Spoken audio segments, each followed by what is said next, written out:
take you for granted, the travelling hordes. To them, you're just crowded and dirty. Functional, a means to an end. Signal failure, they grumble. Looks like I'll be late.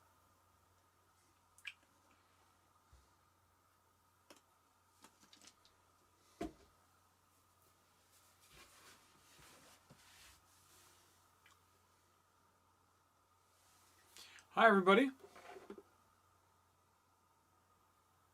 Hi Judy. Glad to see you there.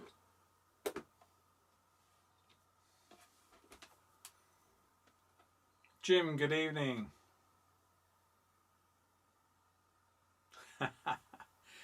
Great one, Jim. Nice to see you, mate. Hope you're well. Hope it's all good over there.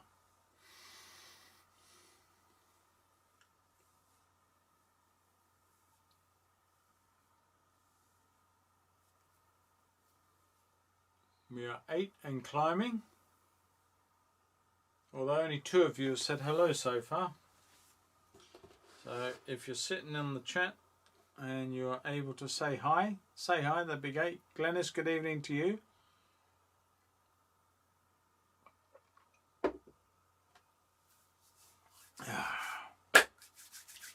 Oh, this could be a good one. It could be a disaster. But I hope not. Michael, good evening to you, sir. I see you've just popped in. Colin, good evening to you. Hope Paris is good today.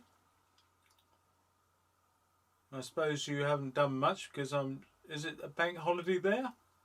I'm sure it must be. Oh, maybe it's not. I don't know. No idea actually. Well, if it was, I hope you enjoyed it. If it wasn't, then it should have been, and you still should have enjoyed it. Hi, G. Ben. Good evening to you. Now that you're from Iceland, yes?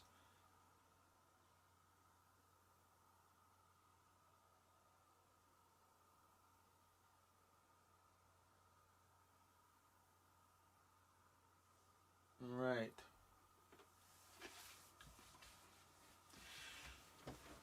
Okay. A few minutes and we'll get started. Hope everybody's had a tremendous weekend, although I know it's over. But for us in the UK, certainly we've had a bank holiday today, so I'm sure people have had lots of fun. Nice storm clouds to watch. No bank holiday, just got back from work. Okay. Yeah, we've had a pretty good day today weather-wise. It's been nice and hot and sunny with some great clouds. Didn't get a chance to get out and paint any myself, but at least I saw some of them.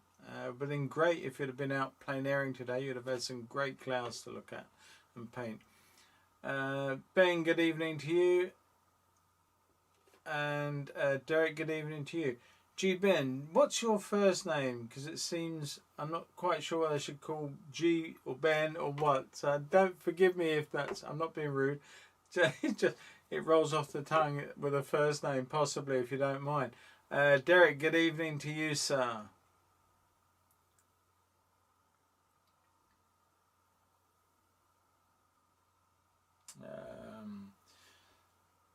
Steve. Thank you very much, Steve. That's very kind of you. Appreciate that.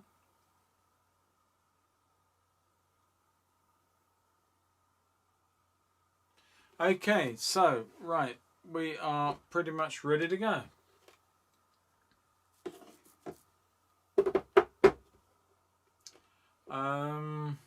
Wendy, good evening to you.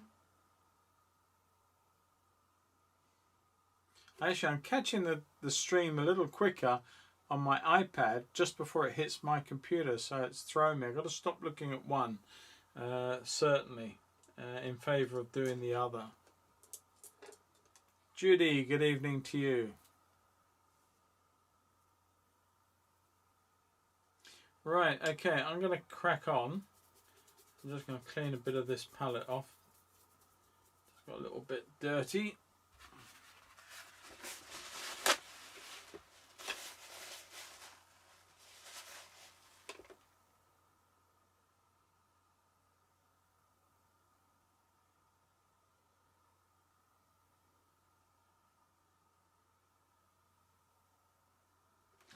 No problems. Okay, Ben, that's great.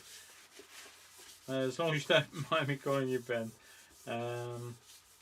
But yeah, that's fantastic, and that's easier for me. That's great. Thank you so much. Right. Okay, now I'm pretty much ready to go. I think I'm just going to get a bit more paper off in preparation. We had an exciting 35 or 6 people on Monday. So, oh, I'm just trying to paint the lens on my camera. That's not good. Not good at all. I better just give that a polish off, people. Forgive me. I just caught the end of my lens with my brush. I don't want any damage to that. All good. All good. Right, let's move on. Yes, we had a wonderful 35 people. I wonder if we'll get anything close to that today. It'd be interesting because tonight is an oil, unlike a watercolour, which seems to attract more people. Right, okay, now tonight is an oil, as we know, but it's all about waves, and well, not so much waves, but rock and water and foam patterns. And this just happened to be just before I got absolutely soaked, as it happens. I was at Sennen Cove a few years ago, and that's way down to the end, towards the end of Cornwall. Or not quite, but almost at the end of Cornwall. And yeah, it was a glorious day. Did a couple of pictures. I stood on a rock, and the water was way away from me. Nowhere near. I was way up on high rock. And someone said to me, "You won't be there that long." Okay, fine. I didn't take too much notice. I should have done, because within half an hour I was pushed off, had to grab my stuff and jump off to an even higher rock, but I got wet and a bit messed up on the process. So a lesson: listen to what locals tell you, because it's worth listening to. All right, now I'm just going to come in with a bit of umber as normal and just try and work out some of the shapes and forms that we've got going on here. And it's not a great deal of drawing. We're going to have a few rocks in the bottom here, but I want to make, and I might even make a little bit more than what's in the photograph. So I'm just going to plot. That's a little bit wet. I'm just going to plot a little sketch of where I want key points to be. So I'm just going to literally put in some darks in a moment, and then I shall work over them. So these are our rocks. We've got some beautiful colours going on out here, and a nice plateau of rocks here, and we've got all these water trails coming through them. So I have two choices. I can make the job easy but difficult. Now, when I say that, I don't mean that sort of without due regard to what I said. Basically, if I go over all black, then try and put all the white on, the white will start turning quite grey very quickly. Now, in certain cases, you may want that. So I'm going to be a little bit canny and look upon those of you who've watched me regularly will have watched me do the negative spaces on my pictures that I did of Sissinghurst on the flowers and such. So I'm going to use some of that little principle and just quickly draw in forms and shapes at the moment that I can have negative spaces where I can put in the white a little readily, a little more easily than I might had I picked up a bit of black, than I could ordinarily sort of do. So I'm just going to put a few in and a few marks that suggest where my shapes and forms will be. And let's bring that across there and leave that nicely. I am adapting this picture somewhat from the original to fit my needs, because as a picture on its own it's fine, but it's not the be all and end all. I mean, it is Cornwall, but it could be anywhere in Cornwall. It could be anywhere in many areas of the world, I suppose. It doesn't have to just be Cornwall. But I'm just going to put a few rocks in front here. I may leave them, I may take them out, I'm not too sure yet. and they then come away, and there's a few darker ones just reflected as shapes underneath the water. I'm just going to indicate those so I don't forget them moving forward. Now I am using a 12 by 16 oatmeal canvas. When I say oatmeal, it's a natural canvas, and it can be purchased from a number of places. I mean, in England it's the SAA for one, and I'm sure many of the other suppliers of art materials, including America, things like Dick Blick, is it? Yeah, I think so, and other outlets out there will have the natural canvas panels. This is literally a canvas panel, and it's just nicely sealed around on the outside. So the nice thing about it is that I can put my darks on, and quite easily I can put my lights on, and I can see my whites and I can see my darks instantly. If I was working off of a white canvas, that would be a little trickier. So anyway, I'm just going to come back on quickly with one or two areas like this of white foam. Now I'm saving my whitest yellow whites for those areas that I really want to punch out, like so. And other areas will become bluer and change in their colour and their form and their whatever as we move forward. So I'm going to come in just suggesting some now. I'm going to get rid of that brown, I don't want to pick it up. A little bit more fluid, and I'm going to put in a little colour of one that's very new to me. In fact, this is the first dip in it that I've ever had, got to be said. And it's a Winsor & Newton colour, and Wendy grabbed me a tube from the shop last week, and this is literally, quite literally, the first chance I've had to play with it. And it works very similarly, only a lighter version of the blue that I've been using, the cobalt blue that I have been using. I think I ought to change to a bigger brush, really. I might get some coverage done. Okay, right. I probably just wiped my nose now, I do apologise. Should have done that off camera, but I probably put paint all over my face now. Ah dear, these things sent to annoy. Alright, let's try that again. Not wipe a nose, but put some more colour on. I'm going to come in with some of that lovely blue and a little bit of cobalt blue and the green colour, and just put in a suggested mark up the back here. It's a little bit stiff, so I'm just going to put it in and play around with that in a moment. I think I want to take it down a bit. I'm going to put some zinc white into that. A bit more blue. Let's come in, let's make it a bit darker at first. Let's come in with some of the standard cobalt turquoise and the blue. See where that leads to for the moment. That's probably a little better. Let's just take that off the top, and this is going to be only at the top. Taking it all the way along. Could be a lot lighter if I'm honest, so we could do that because we can then put the darker marks over the top. We could come in the other way. We can come in with some of the green, some of the darks into the water, and then we'll put the lights over the top. That might be easier actually. It's getting this big canvas covered so that we can get down to the nitty gritty of putting the detail in.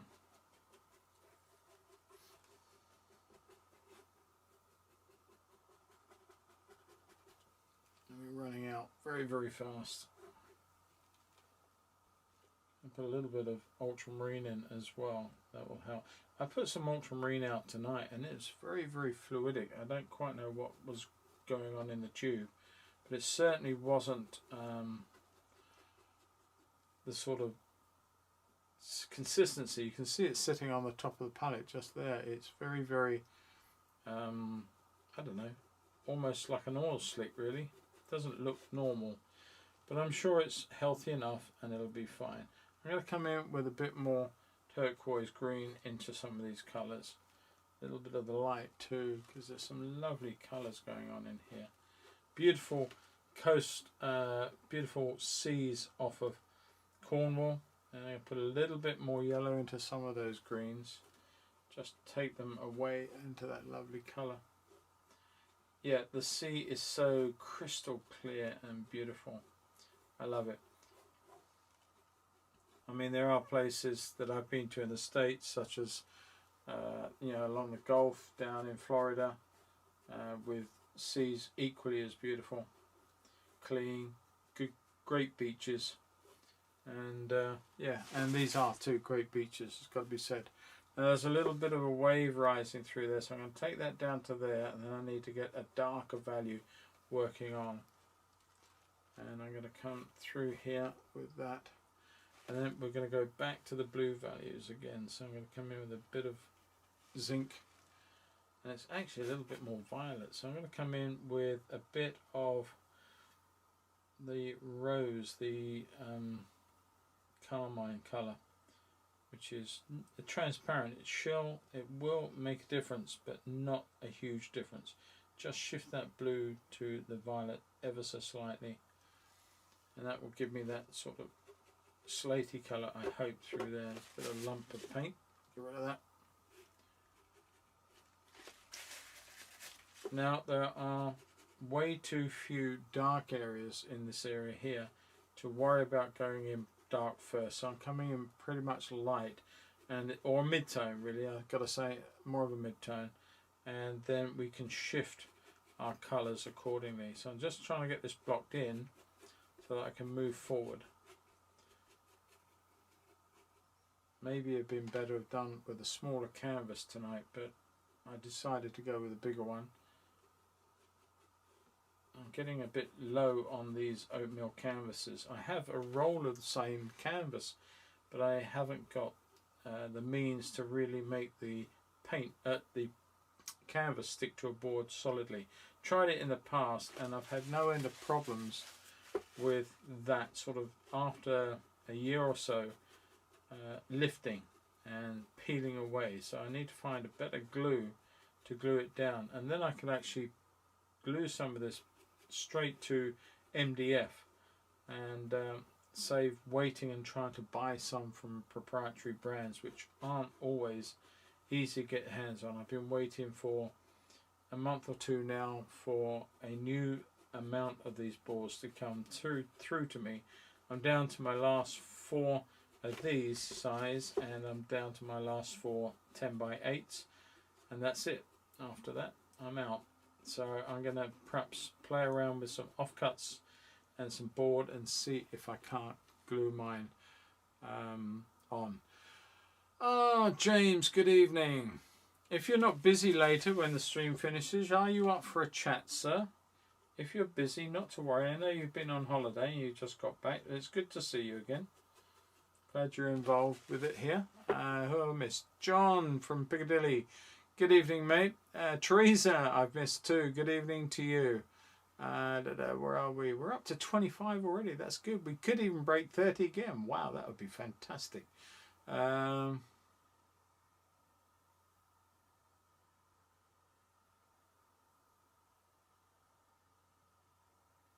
Well, hopefully, John, that you can. And give me the name of your boss, and I'll have to give them a call and put them straight on a few pointers. We need you here and not somewhere else. I'm only joking, mate. Don't get into trouble. Yeah, James, great to see you, mate. Great to see you. And Ken H, good evening to you. How is Australia? Yeah, that's fantastic, James. That'll be great. Thank you, mate. Right, let's push on.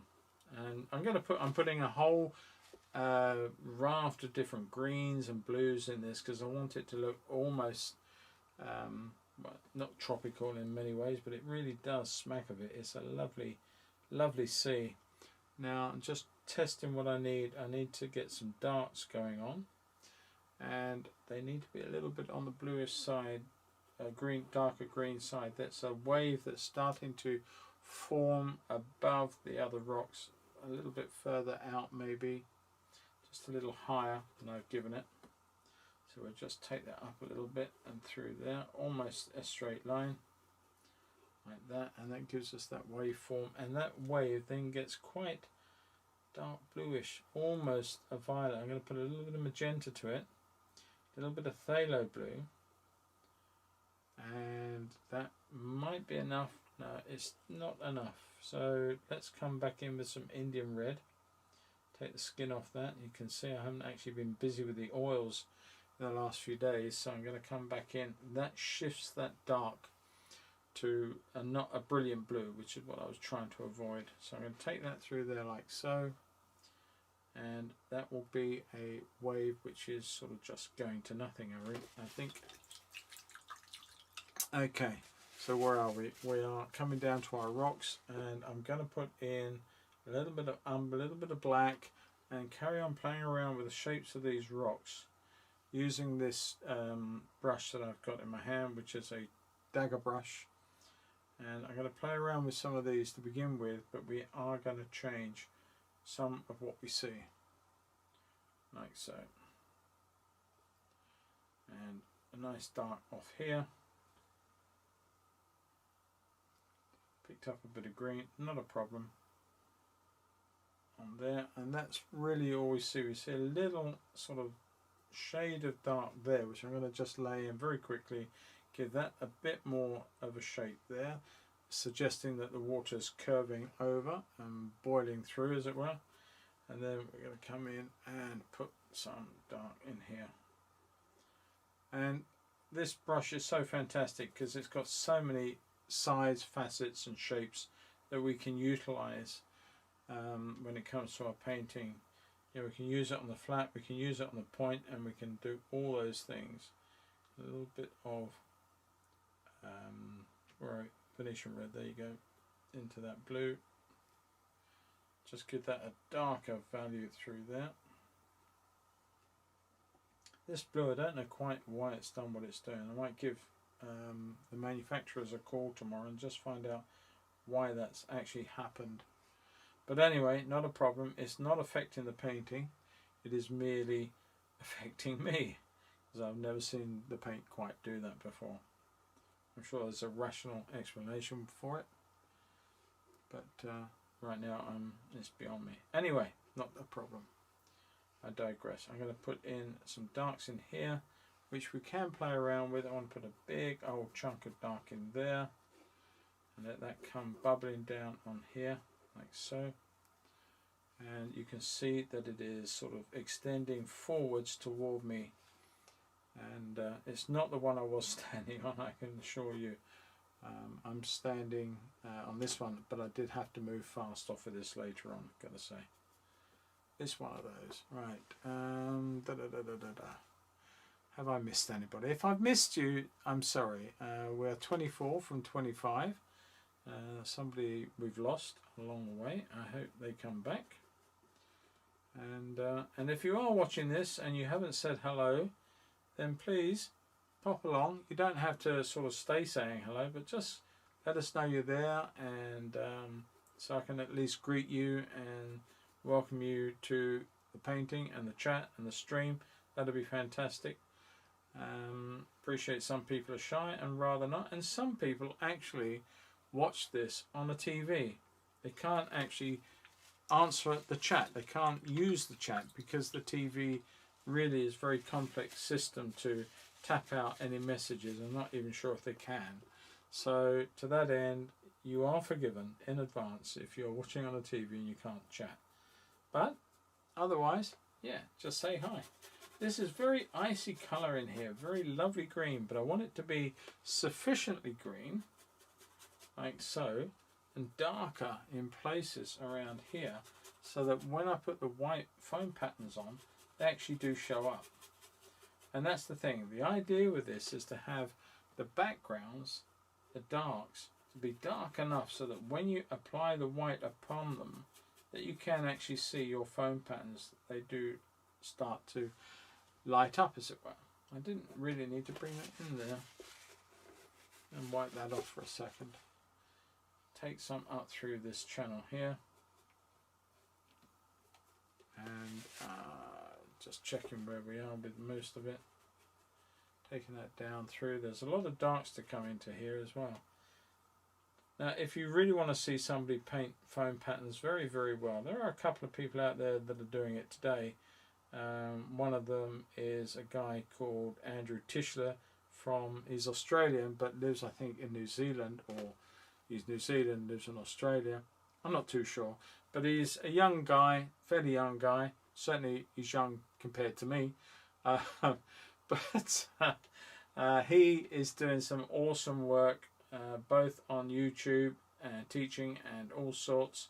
Well worth checking him out, because he makes this job look simple, and whereas I'm making it look fairly simple, I suppose. A little bit of a dark swirl off the back of this rock. Another guy that's been around for almost a millennia, I think, is a guy called E. John Robinson. Now, some of you who've been painting for some years may well have one of E. John's videos in your painting video collection. I know I have. I used to love what he did. Still do. It's not a case of used to, I still do. But E. John, he made painting foam and waves and these beautiful types of scenes his own. He really was a master at doing them. I say was, I'm not sure, and I hope I'm not talking past tense. I hope he's still with us. He's probably getting on a little bit now, but I do see his videos listed from time to time, either on there's a little bit of grub got onto that. Something else got on there, I think. Get that off. Yeah, so anyway, if you want to check out a lot more inspirational painting in terms of foam patterns and the way water runs and in the sea, etc., and take a look, because both of them do a very, very good job. Okay, and hopefully I won't come unstuck myself tonight, although it is quite a long process to get all this sort of looking where you want it to be. So I'm hoping that we can get it done, or all nearly done, in the allotted time. If not, it may have to be like one of my other ones, a second version, and put a little bit of orange to this, a little bit of warmer as it comes down over the lovely sand and the rocks below. So it's just picking up the light of the sand, because the water is so beautifully crystal clear, and I just want it to sort of smack at that. I'm really grinding this poor old brush very, very hard. Anyway, hopefully it'll be fine. Right, have a little glug and carry on.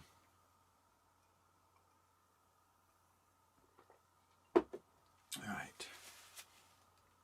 Just seeing if there's anyone else in the chat. No, nothing fresh. Any questions you guys have got, then just pop in and yeah, let's hear what you've got to say. And if I can answer it, I will happily do so. And a little bit more orange. I don't want to make this too orange, and I don't want it to become too light. It may look quite pale, but it does need to be quite dark to work with the water. And that's the trick, is keeping the darks dark enough that they work with the white when you come to it. And in here, for instance, there is a little bit of red into that blue, just to shift it a little bit. I'm going to bring that up into there, and where there's quite an eddy of white water further on, then that will allow me to show that up a bit more and let that blend down into some of these. In fact, I think what's happening here, if I'm not mistaken, there is the base of the rock that is literally, this rock comes down, and this is the area of rock which, if you could take that water away, you would actually see the sand around the edge of the rock, and the rock would then come up into here, sort of thing. But we can't see all of that. We can only see a certain amount of it, and so I'm just going to suggest the dark coming down, and we'll lose areas within the white water further on. So let's come back to the lovely greens and values we've got going on in here. Clean the brush, it got a little bit dirty. Right, so I'm going to come back in with a bit more orange and some of that lovely green. I want to see whether that combination is quite effective or not. So more of that light turquoise colour. And let's just see how that bounces around. I've got a feeling I'm going to get on with this colour. I love it. I love its darker cousin above, and I actually already like this one. So hopefully we'll carry that one on through.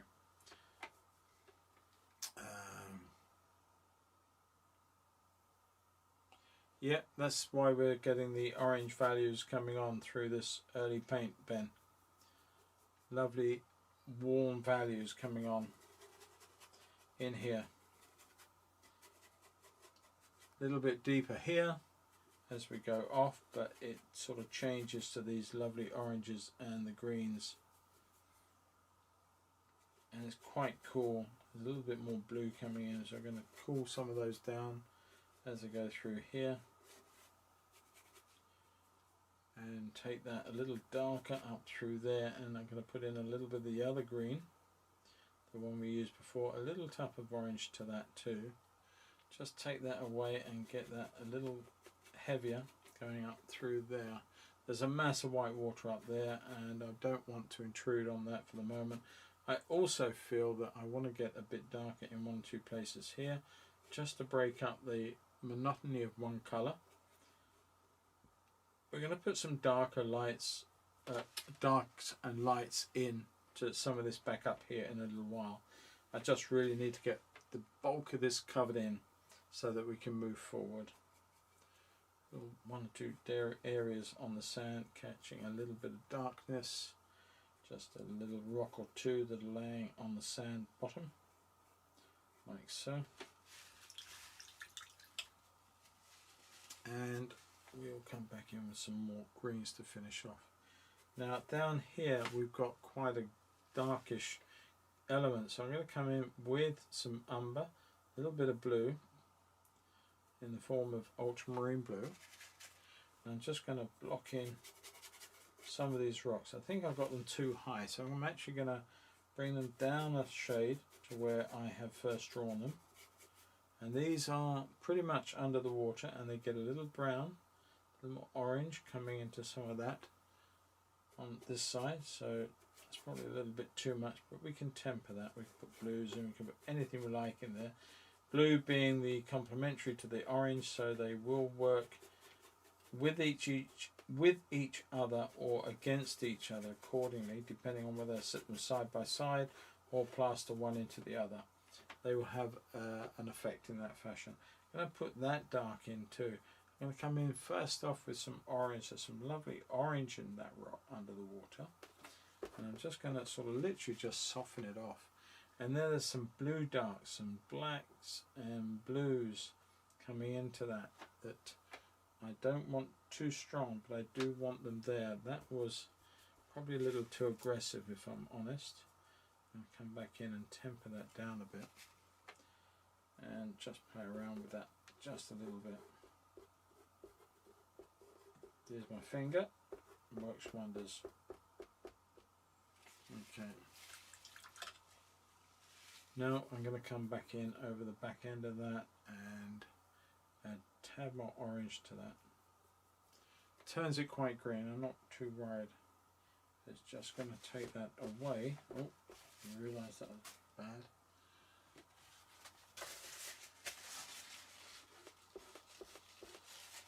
Not a problem.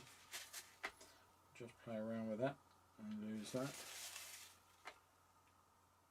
Okay, now I'm looking at refining some more darks and values within this colour before we start putting any foam patterns in.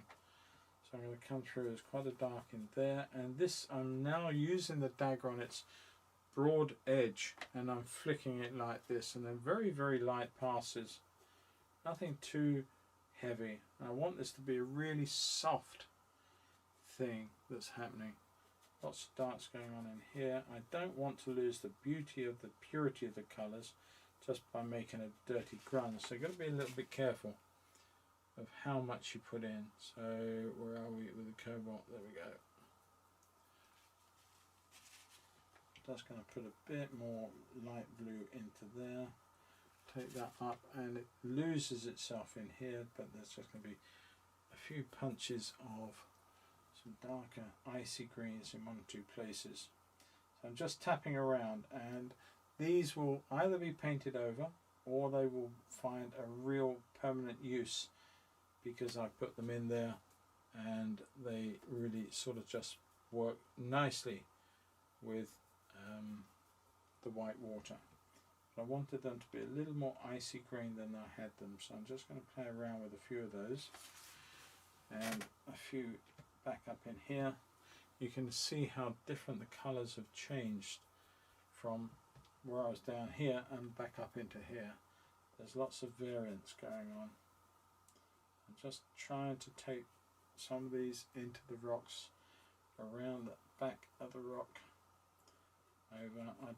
That's got to go a little bit higher. So I'm going to put that in through there. Need to clean the brush. It's getting a little bit contaminated and it's greying out some of the colour, which I don't want to do. I'm going to put some of that green into that blue. Come back in with these lighter values in here. That's better. That's a lot better. I was just getting a bit too contaminated and that wasn't really a good thing. Okay, just take that through like so.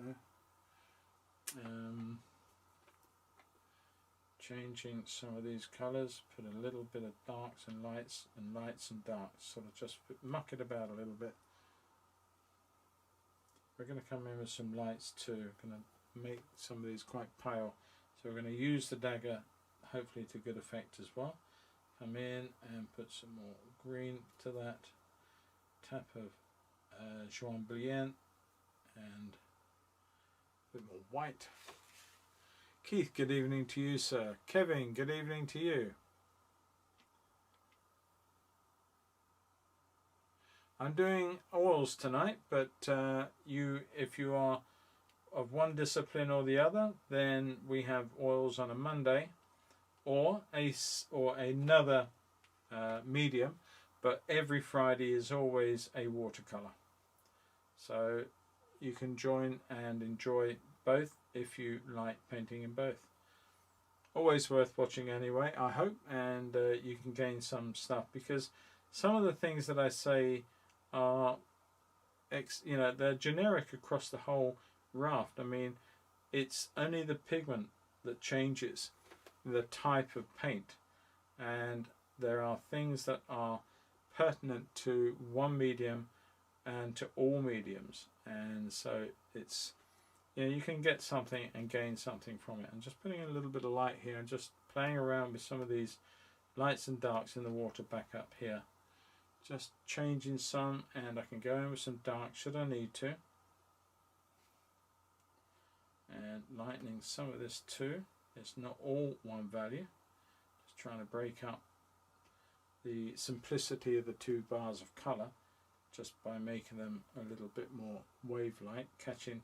And as the water is moving, of course, it turns, and as it turns, then what we see as light is catching the light above. What we see as dark is turning away from the light and gives us the shadows. And as you see the wave forming here, it's turning a little away from the light itself, so it creates the darkness that we see. And I'm just going to vary this out, giving it a light tap across the top with colour, so that we can then add a more convincing background of light and waves distance as the wave and the area of water is going away from us.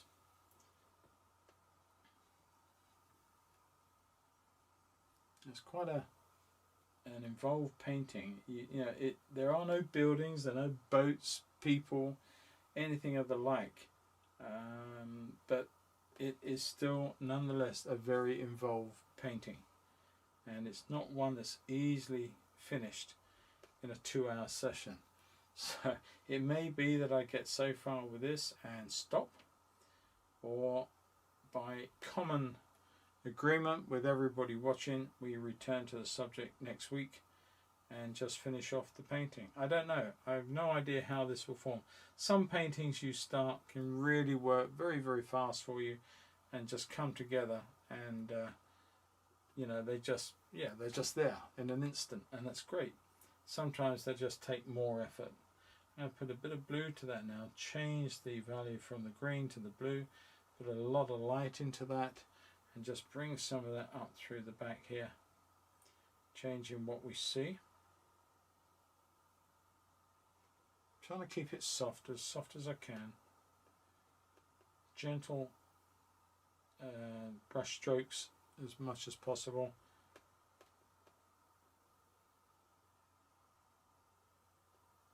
And the whole of the painting is a series of modifications. I mean, you come into it, you look at it, and you do something, you look at that again, you think, oh, that needs more of this or something else of that. And that's what the whole process is about. Is I think I use the term that a painting is, at the start, an absolute full of mistakes situation. You know, there are errors everywhere when you start a painting. And then the process of ironing out all of those errors until the last one is out and done and finished, and that's when the painting, in theory, is completed. That oversimplifies it a lot, but you hopefully get something from what I mean by that. Come in with a little light green colour through here, too green, so let's come back with some of that cobalt. Really is a stunning colour. Thanks, Wendy. Stunning colour green, I do like it. I'm going to come back in with, it's picking up a little bit of yellow, so I'm going to move that little piece, come in with some more white, use it pure, or as pure as I can mix it. A bit more white, take the value down towards white. Down here, I don't know if you can actually see that as I'm mixing it.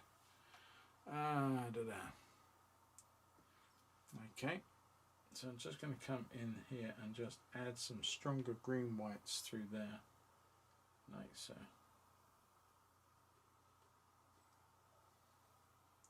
Taking those into the back of the rock here. There's actually a lot of white there, so I can actually lose some of this paint, which might make that process a little more difficult. So let's take some of that back and let's just carry on with this over the top here. A bit more fluid. Now as this goes on further, we will add some more fluid and change to a rigger, which will allow us to leave and deposit more paint onto the surface without over mixing and overworking it. But for now we're going to stick with what we've got going on here. A little bit more greens, a little bit lights running through some of these at the back here. And if you find towards the end that you just haven't got enough darks going on here, it really is a simple process of just putting one or two of those dark values back in. But for now, I don't want to overdo it with the darks. I just want to suggest the darks through the lighter values and see if we need to change the tone or value of what we put in so far further. But we'll see how we go.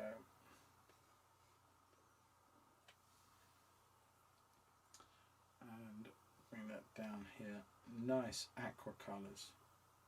It really is quite a delicious colour to use, got to say. Take that out through there. Soften some of these marks that we see. Eat into some of this wave form, like so. And it gives a nice edge to the wave as that goes through and down and disperses where it's still forming down in here. And we're going to put some darks in there. We do need a few darks in there. Okay, for the moment I think that's all I really want to do in terms of light and dark up the back, but we could change that. Yes, Wendy, fab colour, you're dead on. It's a great colour. I think it will find a permanent home in my little setup, as it were. I'm going to come in with some pale blues, just coming under here and picking up as the wave rises. So there's a curvature starting to form, but underneath there is the flat plateau where it's coming, pushing forward, dragging water up as it comes, and it's that little bit there that is picking up the sunlight above, so you get a sudden change of look. And it's a little blue, it's a little violet blue. Just going to put a little bit of violet into that. That's a little bit too light, if I'm honest. Don't want to go there, so let's come back with some blue and a little bit more magenta and see where that is and take that off. Get it out. let's just come back in, and I think that's probably good. That'll be good. Okay, just going to let that run through, just gently softening the look, not too much, but don't forget I've got a lot of white to come in here, and I want that white to be quite powerful. So I'm going to come back in here and put some of that little bit of orange into that green, not much, but just want to darken one or two areas around here.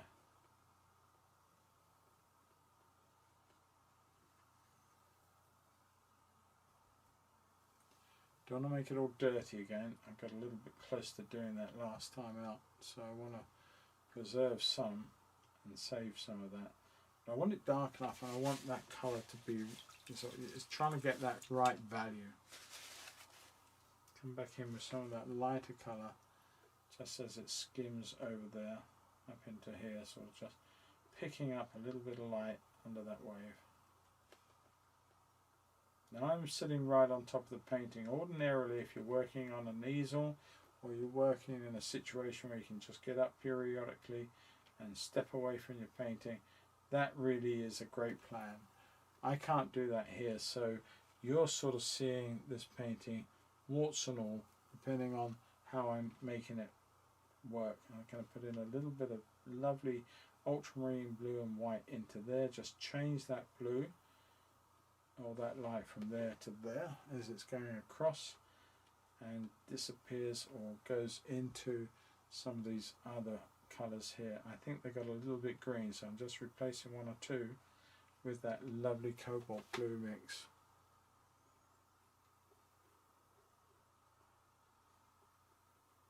Okay, hopefully that's fine. I'm going to bring that down a little bit more to there.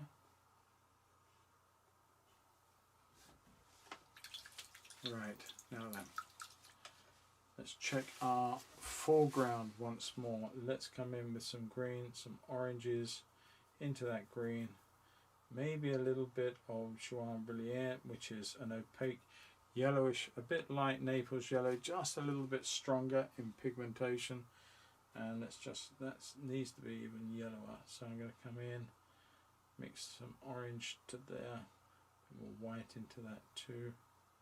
I think we can always come back the other way, I'm sure it's not a big deal. Just want to play around with some values. I think that's nice. Don't make it too light, I just want some sort of swirliness in this water, suggesting that we can't quite see the shapes of dark.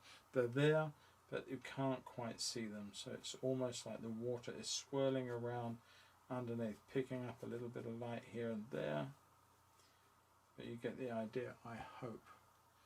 And that's going to get dark up again there, but we're going to bring that a little bit orangey, a little bit greeny through there. That comes down and away from the darkness of the rock. And I want to put a bit more blue into that. There's the wrong blue. Let's come back in with some ultramarine blue. Just take that down a shade or two. In here, this again is the rock in the water that we're seeing the dark form of, as that wave is cresting over the tops, come crashing through the gap. There's another rock to this side as well, but this is the only one that I sort of felt like I wanted to portray and capture. A little bit of green in there. As that wave, you can just see it's crashing on through here. And that was quite important to try and get that. I want to come in with a deeper blue colours, a little on the dirty side. I want to be a little darker in there, coming up into there, scratching around in a sense. But that should be even darker. A little bit of black. I'm going to use black. I could mix something else up, but the black will just quickly do the job without causing me too much messing around. Wouldn't ordinarily say use it, because I'm not a great lover of it. I only use it myself in greens with lemon yellow when I'm landscape painting, and that's predominantly when I only use black, and the black I use is a blue black anyway. Just wanted to replace some of that, a little bit of orange in there, just mess that up so you can't quite see where one bit ends and starts, and these are lost edges. These are hard edges. Direct contrast between white and dark. In here, many of these little shapes and forms, here is quite a hard edge or a sort of soft edge. Here is a lost edge, and that's what we're forming. Lots of lost edges where you can see the colour change, the form is there, but you can't see where it starts and stops because the tonal shift is sort of so blurred, or in certain cases so close together. There's a little track of stone that comes off of here, so there's a small rock. I've got to sort of sit that in there somewhere, and then there's a little eddy of dark that runs off into the water like so. And all we're doing all the time is we're really getting ready, setting the scene for all the white water that we need to put in. It may be that the foreground doesn't really get that much attention tonight, to be quite honest.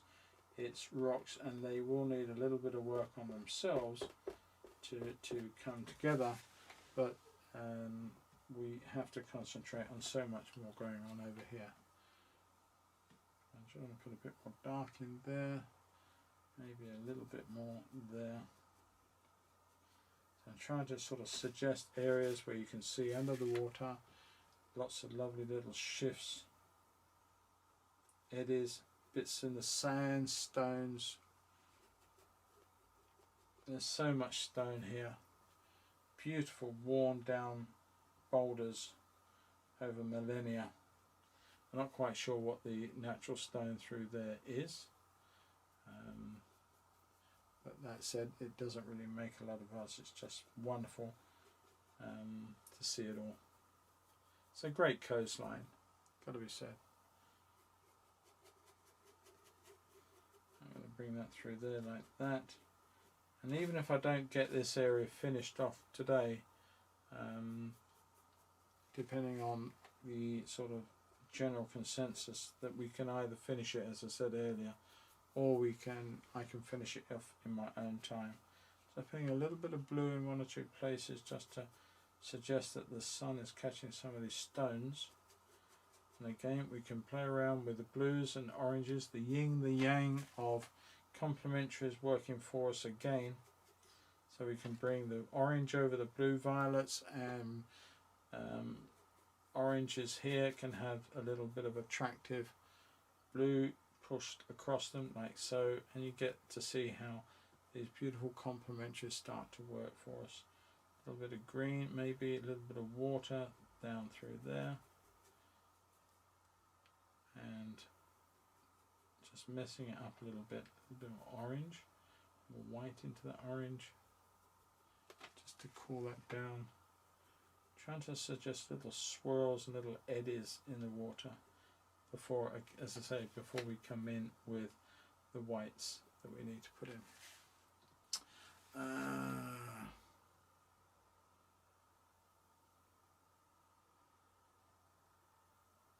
Okay, well Ben, the answer to your question is yes. In terms of the way you approach the painting, they are very much the same. In other words, you go from dark, generally dark to light. Because you have opaque whites in oils and in acrylics, you can actually lay those on the surface of darks a lot easier than going the other way. Of course, with watercolour, you'll know that you have to go from light to dark, because the lightest part of your watercolour, of course, is your white paper. So you have to preserve that, where you can get away with an awful lot more with oils and indeed acrylics that you cannot get away with watercolour. So there are good and bad points to it all. I love painting all of it, gotta say. So I can put a few variants of light tones where this area here is just picking up some darks where it's missing the water and it's just sticking out, or it's just about to get covered up. So I'm just putting some little variants of lights and reflections over the rock here before we put in all our darks. All our lights. What am I on? I think I need a rest. I come through there. like so. It's going to be an interesting video this Friday if I can bring it off. For those of you who follow my Friday videos, I've actually done a pastel pencil one. Now, it's my first pastel pencil film, and I enjoyed it. So hopefully I can get the edit of that done. It's quite long. It'll be a time lapse for YouTube this week, ahead of Patreon, because the Patreon version will come out for everybody to see, but it won't be immediate because, as I said, there is an awful lot of editing to do on this one, and I can do the time lapse quicker than I can do the rest. So you'll have to forgive me, patrons, for having a little extra delay, but it will come out hopefully by the end of the first week of September. Good Lord, we're already in September. Wow. Crazy, isn't it? How time is flying. This year has just done nothing in a sense, and just whizzed by doing nothing other than cause a lot of people a lot of heartache. Other people not so much heartache. Just testing a little bit more, playing around with the bottom of the sand as this disappears out of shot. Well, I think you should.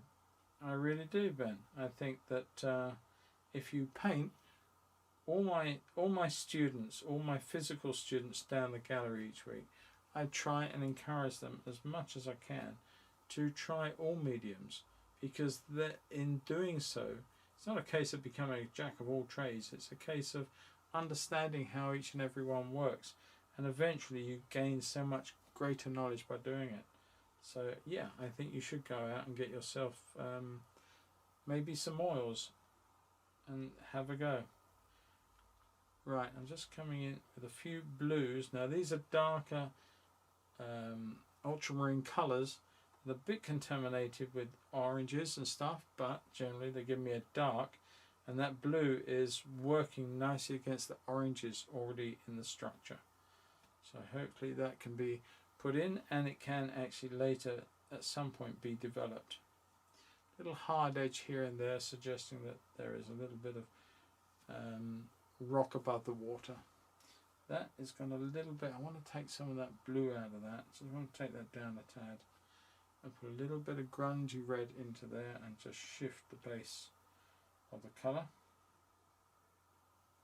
and let that go off there. And there are sort of lovely little swirly patterns in the water, little eddies that you can see across. By dragging the brush like this is breaking up a little bit. You can actually see how poor that old brush has got. I don't know if you can actually see that. Put that against there. If I hold it, you might just get to see how flaky this brush is getting. And it's a shame, really. They don't last forever, of course they don't. And you've got to understand that in most people's hands, these brushes will last many, many months, dependent upon how much work you actually get done with it.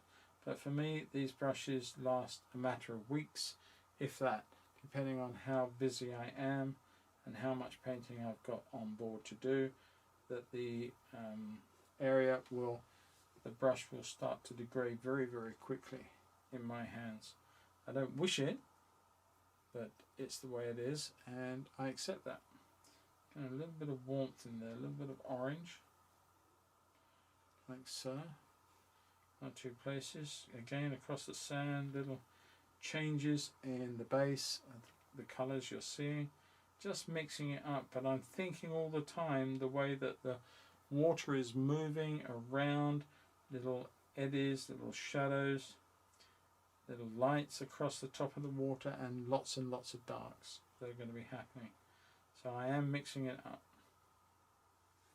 And hopefully, I can't see it too well, but hopefully you can see that the water is sort of shallow there, but you're getting lots of darks and all other things happening.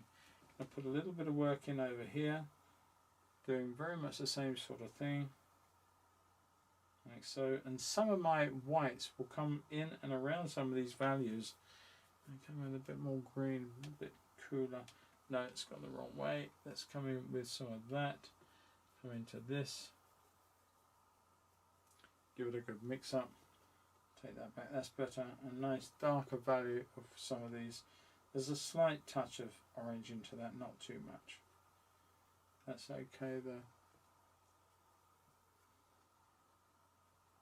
We're down into some of that cool colour, that warm colour of the reds as well. So I want to get this a bit darker out through here. It's got a little bit light. I want to come in with some of that green and coming off that rock with a little bit of a darker value of that green. And possibly that rock needs to be a little darker. I'm going to come in with some blue and some umber and just see if I can't take that down another notch. I think it needs it. It needs to be definitely a little darker black in here. That's probably better. And that will work, I think. Let's live with that and come up there with it too. Okay, so where are we? That's pretty much bang on where I want it there. Just going to check that we can't put a little dark up in here too. And coming across with some of that.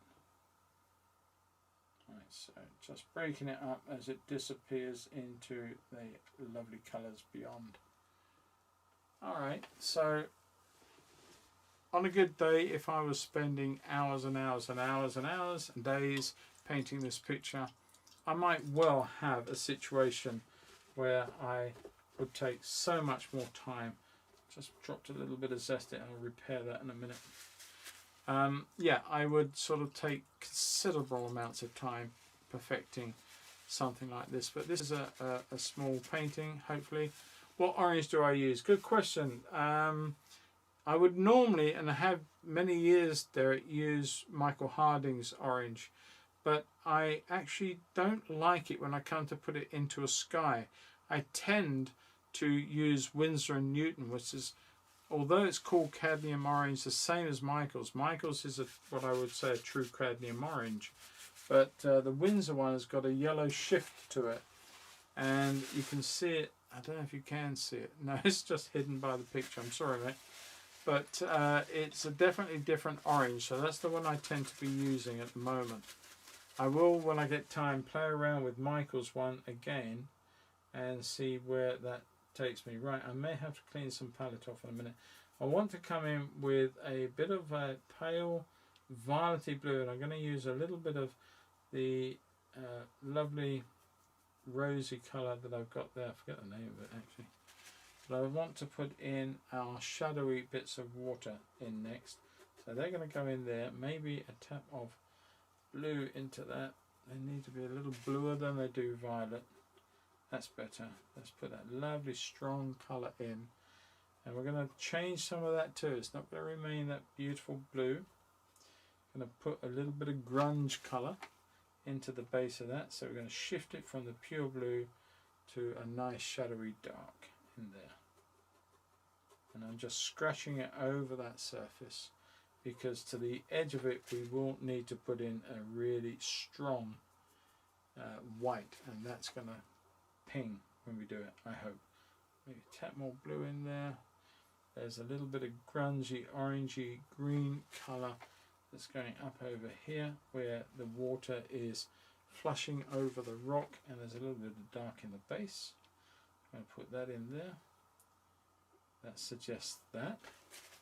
I'm just looking around for little places where I can do this. You've got a little bit of light starting, so I shall bring some of that orange into the blue. Now the blue is represented water. It's going to be enhanced a bit, but the orange is catching a little bit of rock and a little bit of light. Just a little bit, not much. That's going to do the same coming into there. Let that disappear. And where else can I use that? I'm going to bring some of that through here. Just scratching it across the surface of the canvas ever so gently. Not much, just want it to sort of suggest. There's going to be a little dark coming through here as well. I can see it bubbling away. I'll put that in. A little bit of dark down in there and make that go out to that rock there. And this here too needs to be a little less brown and a little green, and that over the back too. I'm going to use some of that remaining green colour just to come off the back of this rock here, giving it that cooler suggestion as it really just disappears into the water at that point. And the same in this piece just here, and that's going to go down, down, down, down and bubble up into some of the wave here as it disappears. Now just turn the brush over on its edge like so. Okay, have a little glug. We got 33 people. Whoa, that's good.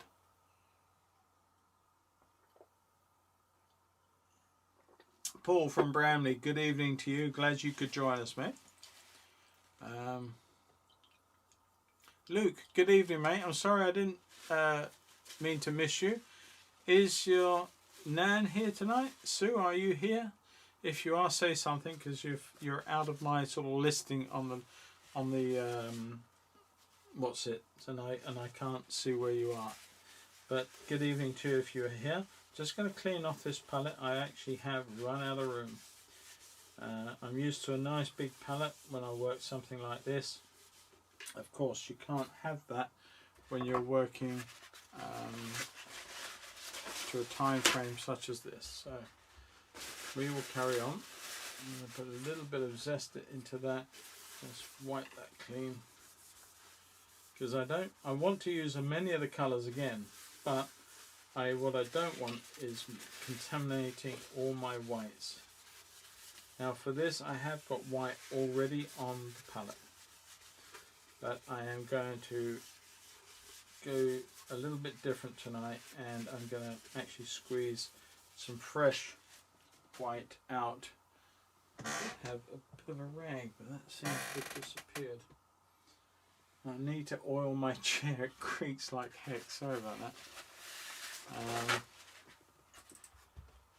I've decided to buy shares in the Kitchen Roll Company because I go through so much, it's unbelievable. I must go through several rolls a week painting, just painting. But yeah, anyway, okay, well that's probably clean enough to do what I need to do. And let us put some titanium white, which is the preferred white for this job, and bring it down in a nice big straight line like so. And from that, hopefully we got sufficient to do our jobs. Clean up my brush, because anything contaminating that paint wise inside, you can see how that is affecting. Not too much in there, it's not bad actually, to be quite honest. And Sean.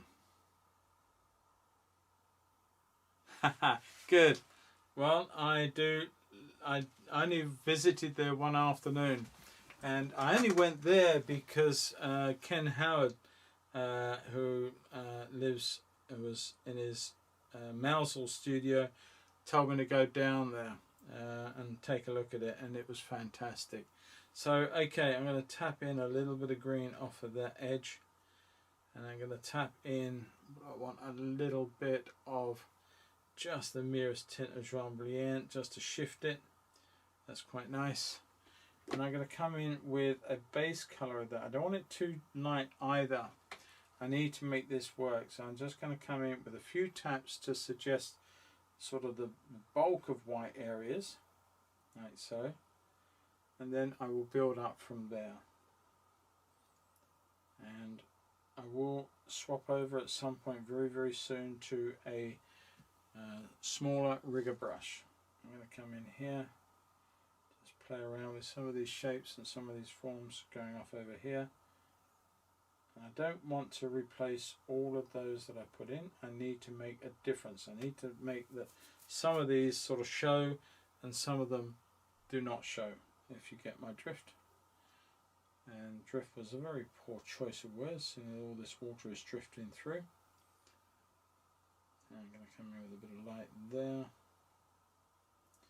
Careful when you overplay your hand with this. If you go tapping too many times, you are going to mix your white off with the nearest colour that it's next to or over. So be a little wary of overdoing it. And just seeing where this runs out through the back. And right, so there we go. Ah, love it. I guess, so would I be too much of a presumption to think that you may be a surfer, Sean? Or is it just the fact you just happen to live there and are very, very lucky to do so, I've got to say. It is a stunning area. As I say, I only went there for one afternoon. I only had a week or so down on my first ever trip to Cornwall, and I sort of wanted to see so much, and there were many places I wanted to see, many I didn't see, some I did, and you know, it's just finding the time to make a plan and get back down there.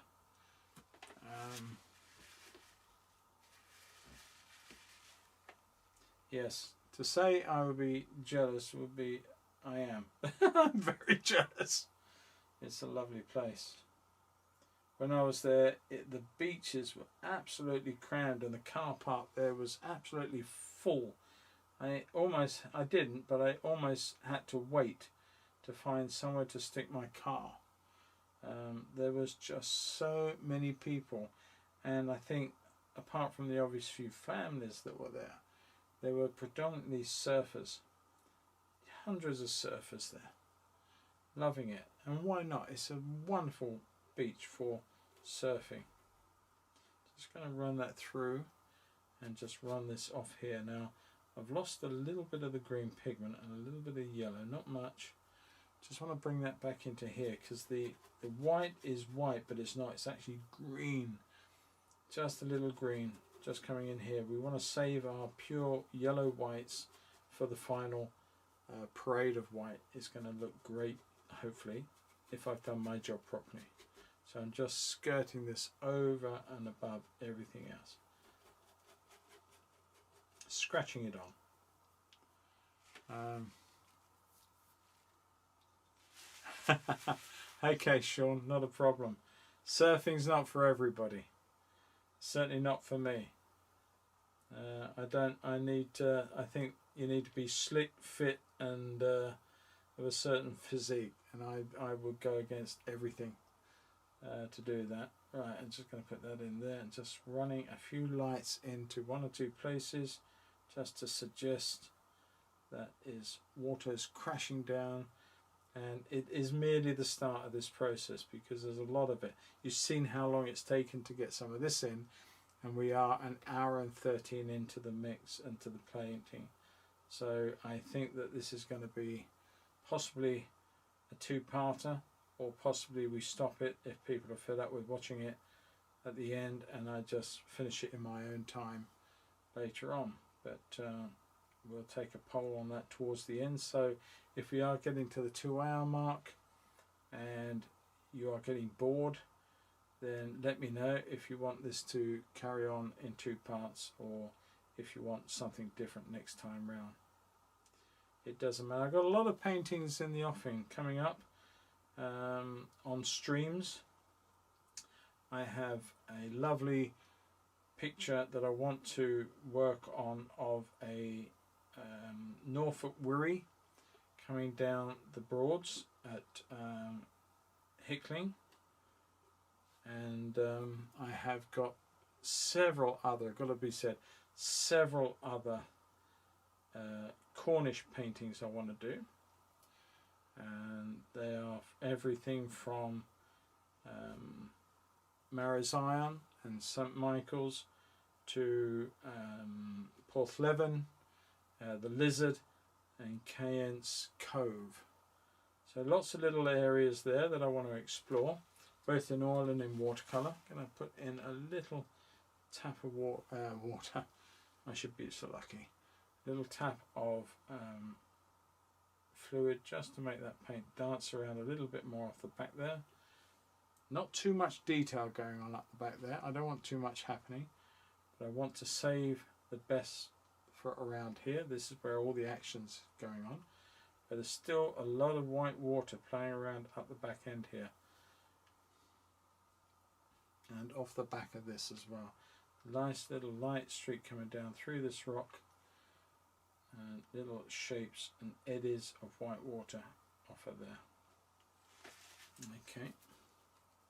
Now we're still building, slowly building. So I'm going to come in here with some more. And it's bubbling up around there. So I'm going to suggest that. And here.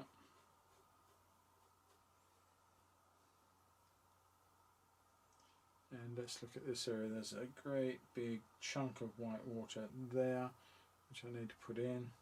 We will build it. It's just put in for the moment. Little sideward swipes and taps.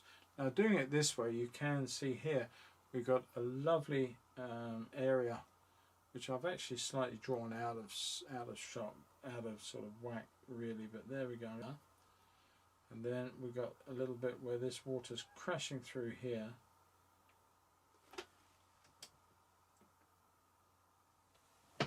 Excuse me people, I don't know if I've trapped... Oh, I'm offline. What's going on? What's happened?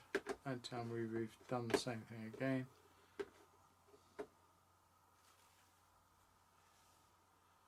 Are we back? Okay, we hopefully are back.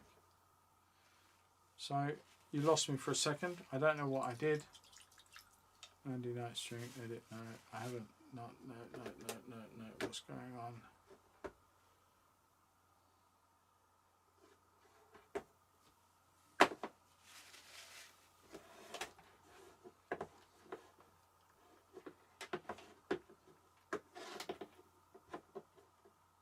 Okay, I think we're okay.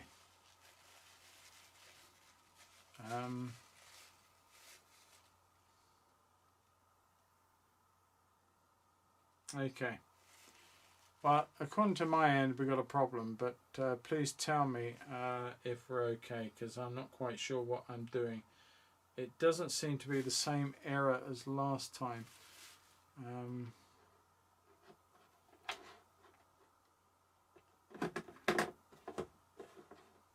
Bear with me while I just tap a few things and hit something. Excellent connection. Okay, we seem to be back. I don't know what that was, but hopefully it will not come back to cause us problems. Now I said I wanted to put a little bit of light through here. Indeed, that's what I'm doing there. And going to bring one or two lights up through here. Very, very softly done. These are little taps of colour. But the green underneath is allowing me to show you the white on top. And that's what I think is important. Like so. Good, great. Thanks guys. Thanks for letting me know. Alright, John, thanks mate.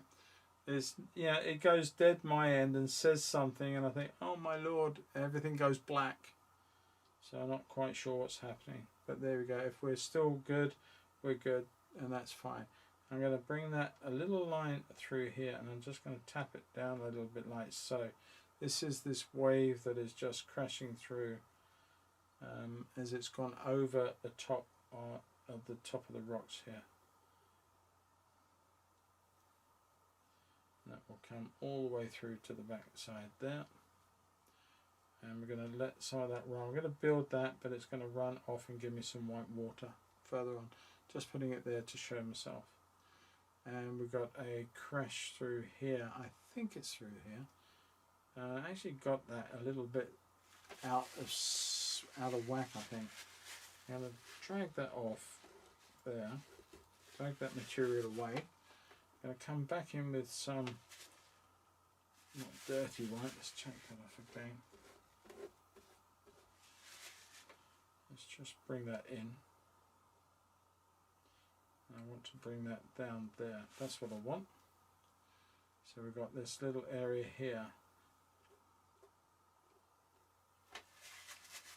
And then we've got a nice crashing set up through here, and it's dropped down there, there and there.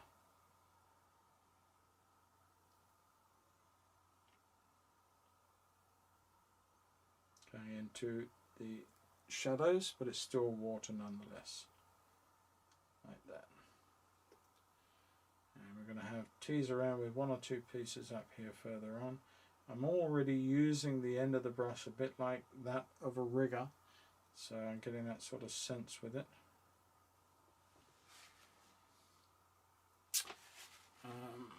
More water. Yeah.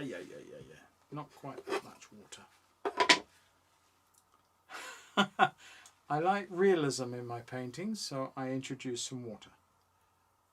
I'll just tap that off. Now there's one. Oil and water does not mix, despite all the manufacturers trying to sell you water-soluble oils to the contrary. They don't mix.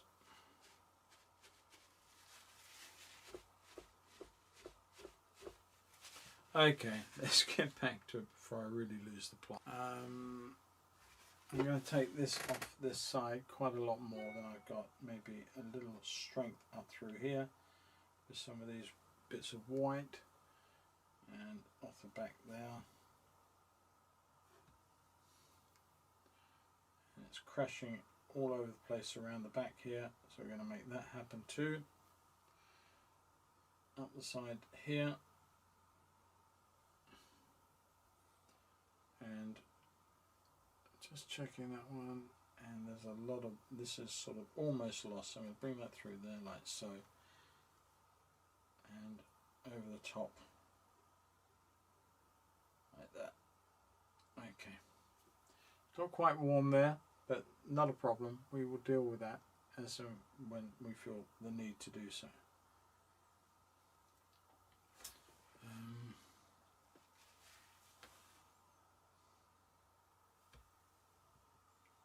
There does seem to be some lag on your stream, and I don't know why that should be the case.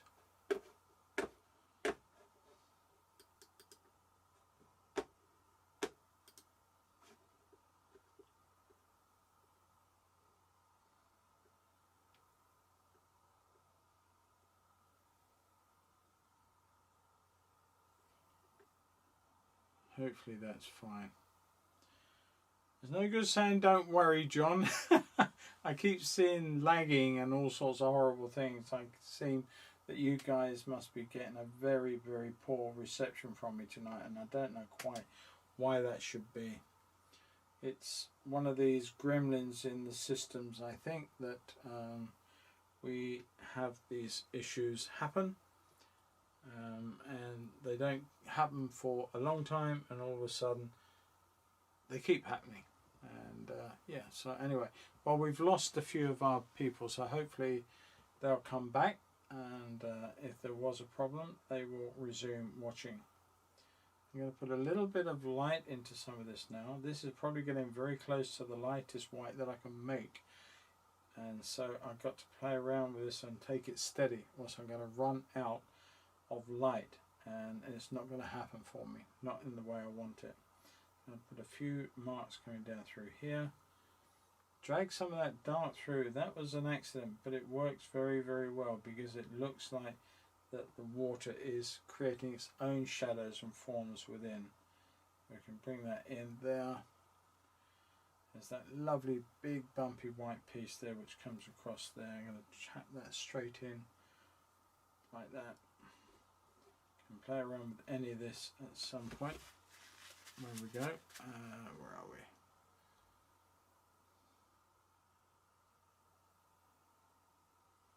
we? Okay, guys. Well, it just must be my end.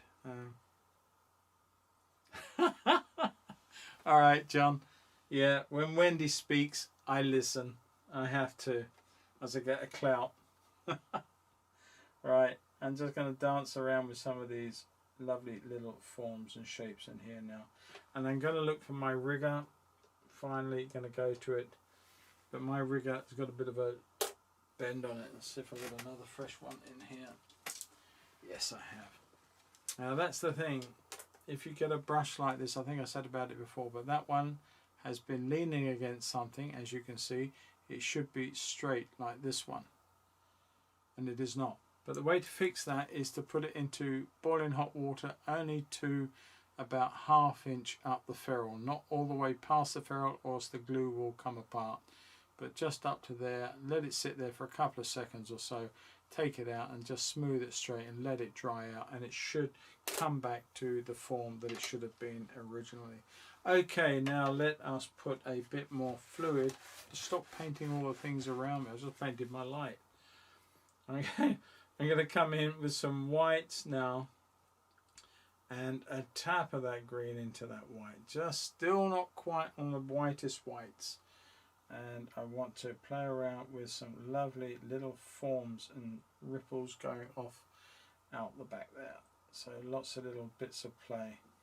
Now you do need to have a bit of zest that go on, and I got to put a piece of towel down because I'm painting my arm as well. It's one of those days, I think. A bit of a problem one way and another tonight. Okay, so let's just lay that there so I don't keep painting my arm. Let's come back to the plot before I totally lose the plot.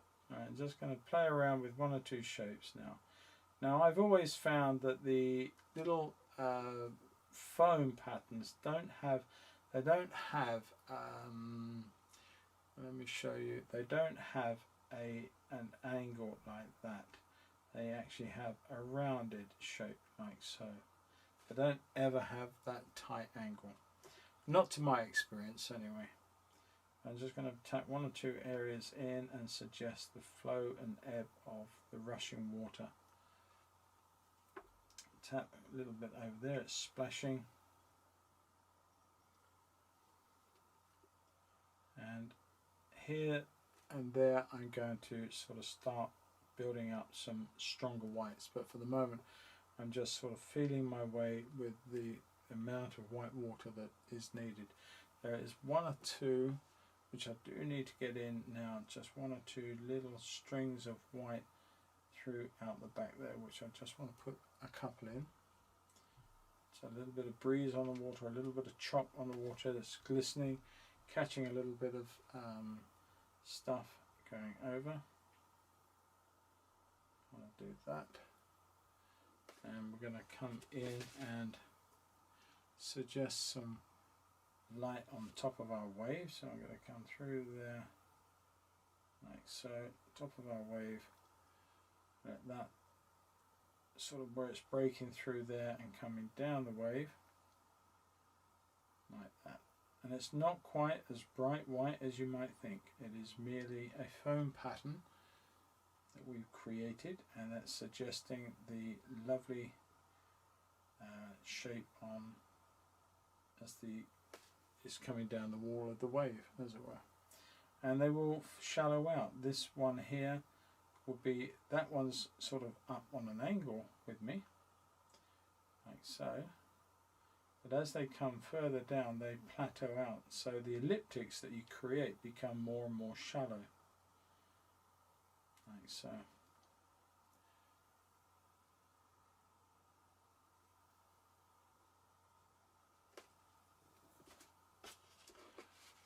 Okay, we're going to build this now.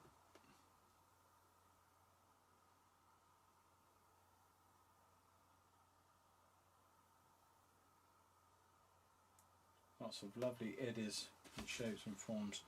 I am quite in danger. I actually do need one of my sticks. Do I have one? I think I have. Bear with me while I just see where I've gone with that. Ah, there we are. Okay, I just want to, I keep resting on this and I'm destroying this bit of painting down here. So that's going to have to be repaired, but at least I can actually rest on something now that will keep my arm above all the work. It doesn't really happen too badly when you are working on an easel, but this, I'm working on such a shallow angle on such a larger piece of board that it is not easy to come away from not hitting something or touching something.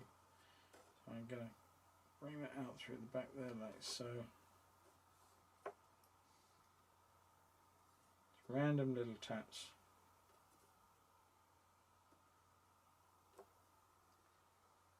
And this one is sort of breaking on both sides. It's sort of breaking there, but it's also breaking out this way too. This is a tiny little ripple of a wave compared to some of the waves that were breaking on the beach further along, and watching those surfers coming in on them. It's how they manage it, I don't know. I just keep falling off, I think. I've not tried, so I'm not going to start trying either. I'll hurt myself. I'm not about to do that. I'm just playing around and trying to create an eddy through the back there. I'm picking up bits of paint, bits of white as we go on. Some of it is contaminating. As I pass the white over these colours, it's picking up the colour underneath, and therefore when I transfer that back into the body of colour over here, this is slowly getting a little greener. That's why I'm taking it from there and not from there. So I don't mind that slowly turning a little greener. I'm going to take that up there, so you've got this nice suggestion of movement backwards. We've got a nice sort of lovely snaking piece of light on the water through there, coming down and away like so.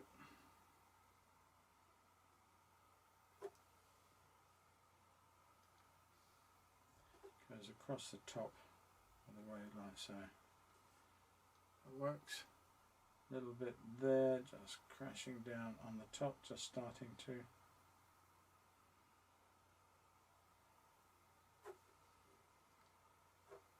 Now to me it doesn't matter if I get everything exactly right as the photo. I'm not worried about that. I'm merely trying to suggest the light that's happening. Where are we? Ben, it's an end of 3, 2.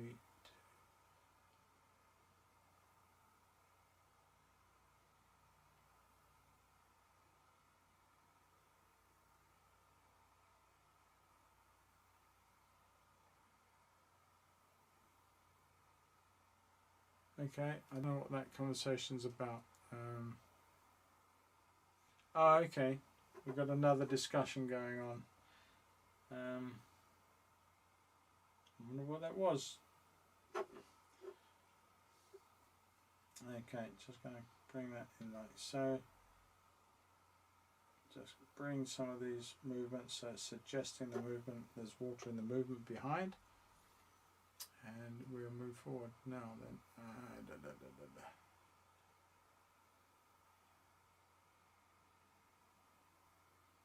Okay.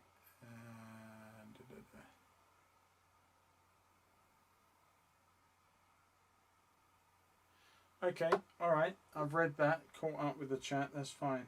Appreciate that, guys. Just tapping some lights into here. And there's quite a bit of sort of water movement here, and I want to get that in.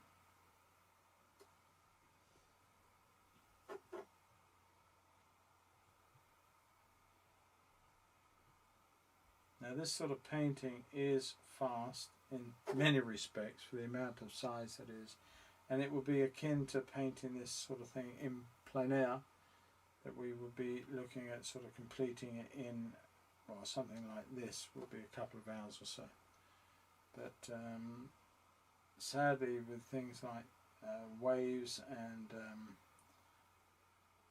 things of that nature, then of course the waves of the sea or the tide is coming in, so 2 hours the tide will have really moved from wherever you are at.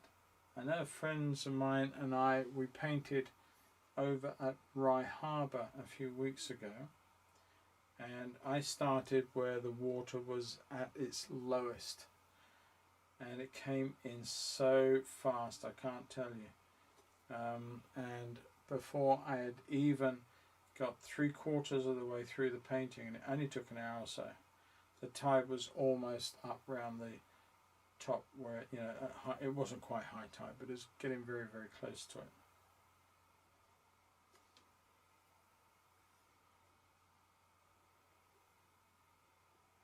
I'm just bashing in bits of light colour, and I'm hoping that I've got enough room to make some real strong punchy lovely colours further on. I'm going to come in with a few shadow colours as well. I can see several areas that would be helpful. So I'm going to bring that through there like that.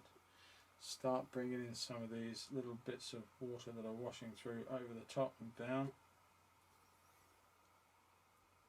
And it's going to drag some of the brown material. Well, that's good because the water isn't pure white over all of it. It's wet surfaces, so it's sort of looking sort of decidedly browner, but it's going to contaminate the colours on top, so I've got to be aware of that.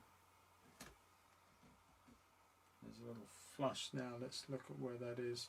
It's like a little avenue there. Let's bring that down. Let's tease that to the back. And then that spreads out that way. It's laying on there, and it spreads out this way too.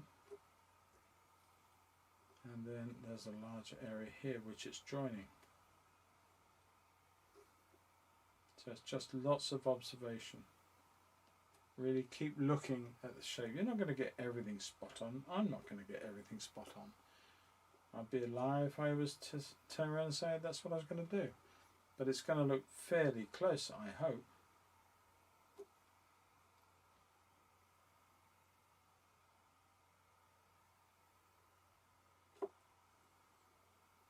And a little bit in there. Keep drawing from the same well of colour right now. And you can see how much greener that area there is compared to the area of yellowish colour there. There's lots of differences, and it's all formed by all the touching of colours and the colours from underneath. So as I say, I know this isn't exactly as the photo. There is things slightly out of a line, but I'm not worried.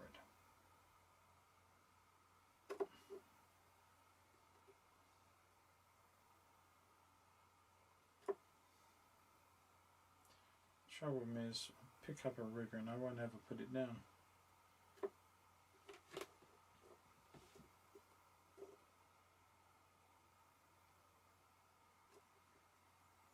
I love the subtle changes in the whites especially, and then the subtle little cascades and shadows formed by the water crashing over the dark rocks. Join some of those up. Then make a little bit of white on one, just a little stronger. Say down there. More fluid to that. Let's try it up a little bit. This is where the rigger's coming into its own, because it's giving me these lovely little strings of white light cascading down the water.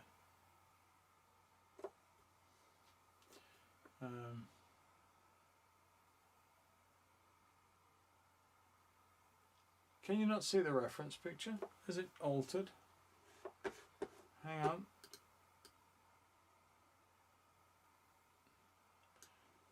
I can make it a little bigger.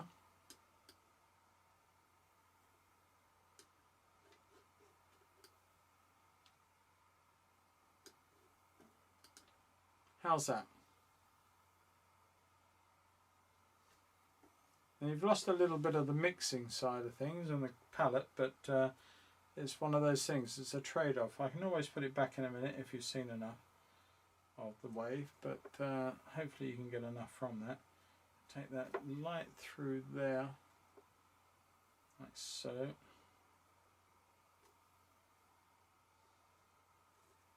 And this is where I really want to play around with it, because there's a lot of light coming through here. Water just cascading over the top, like so. And it is sort of eddies all over the show that are just on the top here before it starts crashing down the side. And again on the top here. Nice strong little lights on the very top here, like so. Little taps.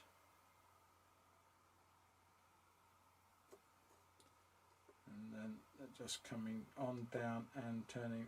I'm going to add a little bit of blue, but a little lighter blue, just coming down into there, so you can see some movement in there. It's not one solid colour of blue.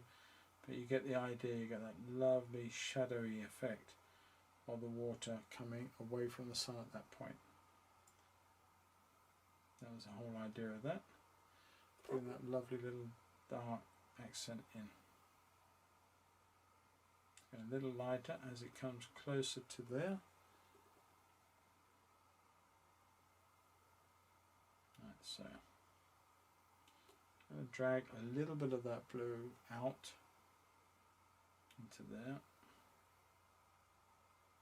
And I want to put a little bit of dark in, 1 or 2 taps in there. This is like the opposite to sky holes in a tree.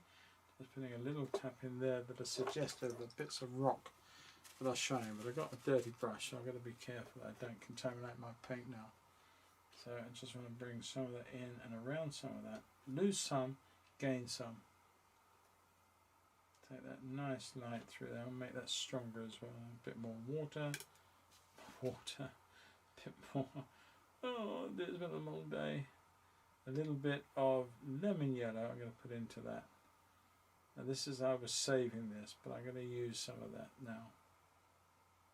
Nice amount of white, but just a little bit of lemon, just to give it a pep. I want to bring that down there, and hopefully that will really start to sparkle. I'm going to save these areas for the brightest parts of the water that I want to leave.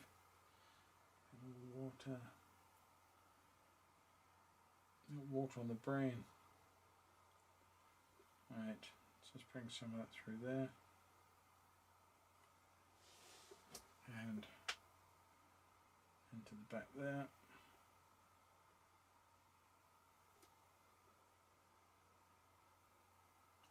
What I'm going to say to you is don't get too bogged down with this.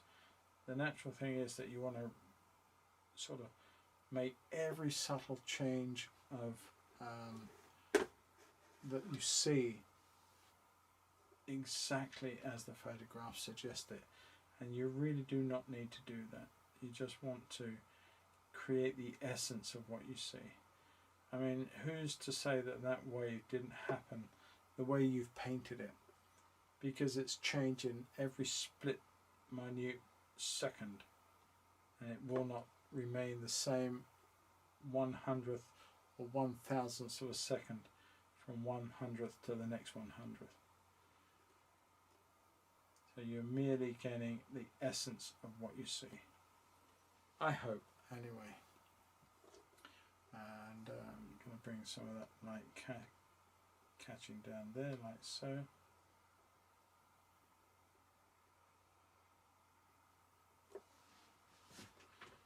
And 1 or 2 up at the top here, just starting to catch a little bit of light as it's coming down the side. I've always loved painting things like this, but where I live there's not that many chances of doing it.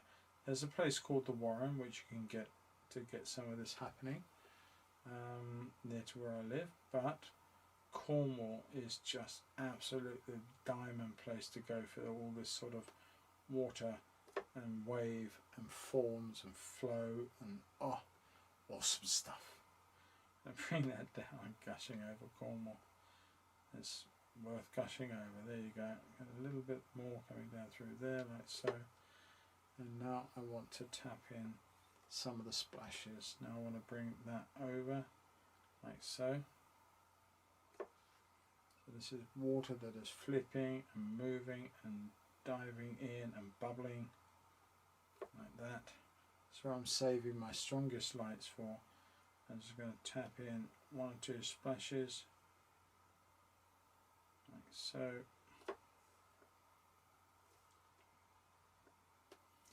They're a little bit bigger and get a bit smaller.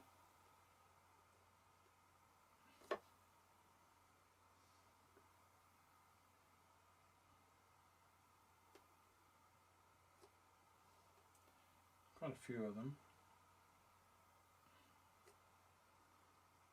Okay, 1 or 2 just odd ones, not marks like that. Let's get that brush in a different situation. Let's just tap it and make it a little rounder.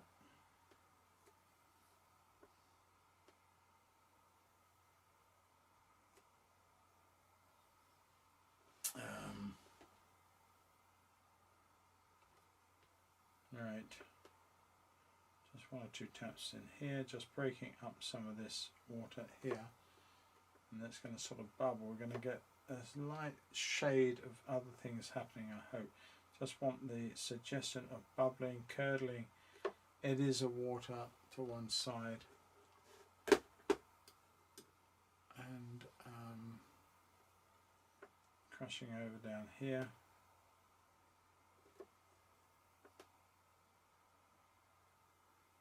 A bit more fluid, a little bit more lemon. And don't forget, even this bright water colour, this white that I've made, is going to get more and more contaminated every time I touch the canvas with it. Okay, so expect that, and you may have to sort of clean brush and waste a little bit of paint and go somewhere else with it, remix your colour, because it's not going to stay that beautiful white that you hoped. Now I want to come down with a little sharp edge. Now this whole painting, you'll see, is a whole series of marks of lights, darks, sharp, broad softs, soft marks, hard marks, and that's what makes it work, I think.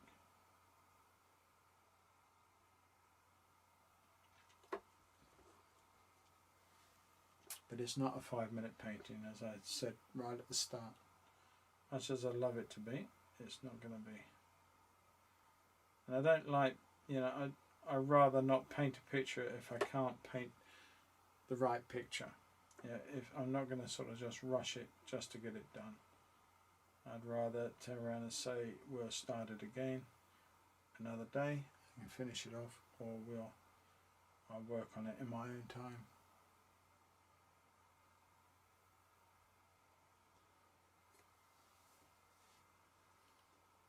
But this is just a very, very fine, slow process.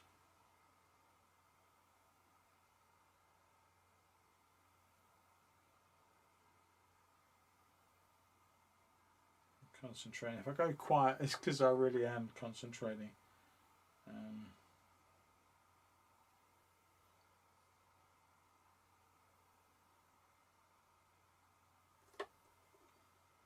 Okay, I need to look at that. It's quite a hard shape over the back of that rock, and it sort of splits up there. So I'm going to bring that through there like so and give that hard shape. And that means a bit more white going on behind it and off into the background like so. Maybe one or two, sensing a new wave coming in here, so just maybe cresting a little bit of light on just a bit there, maybe, just to give rise to the fact that there's another wave coming this way, and there's a little bit of light coming around through here.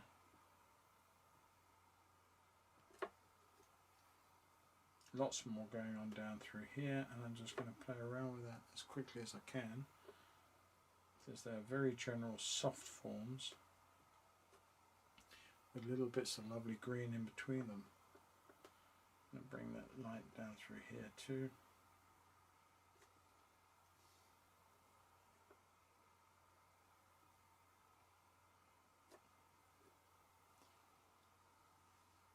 Cheers, Sean. Glad you're liking it, mate.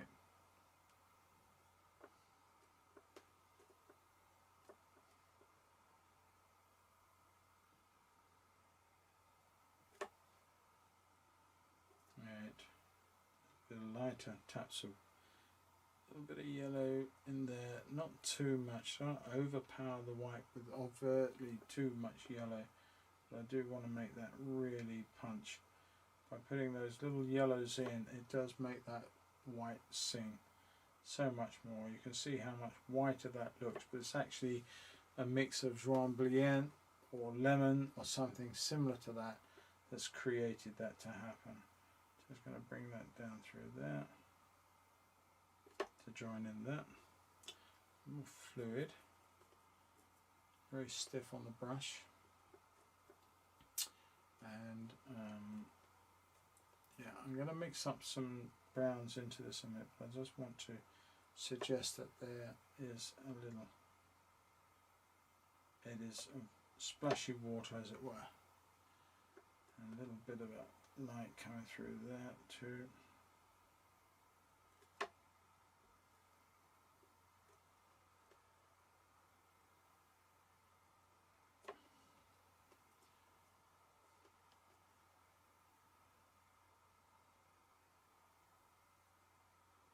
Quite strong, quite heavy, and it's sort of very soft because it is foamy, so it's sort of lots of lovely soft edges to some of this.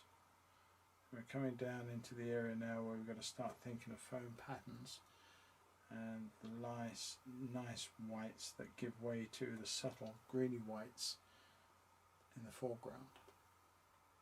We're not quite there yet.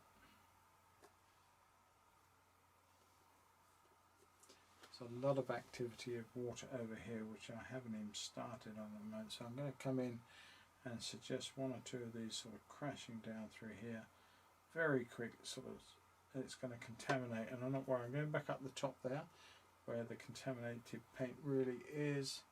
There's a little bit of light coming into there, and there's the odd little sort of where it's just breaking across over the top of this rock, running down to the next part.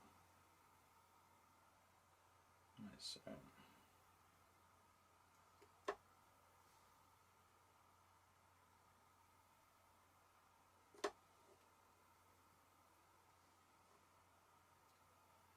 and moving it forward down here.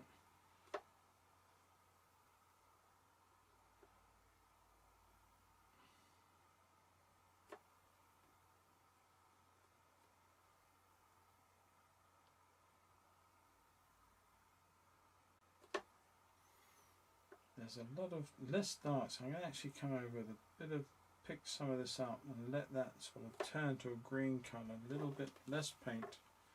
Maybe just pick up some of this green and just turn that a little paler than it was, a little bit too dark. Don't want to lose it all, but just some. Like that. Now I can come back in and play around with some of this and create a bit more light where I want it.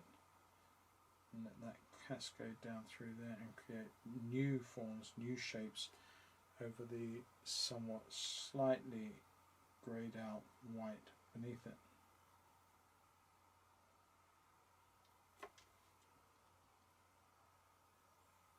Sort of bubbling all over the place here. I don't think it needs to be laid down so long as that. So make this bubble around in here.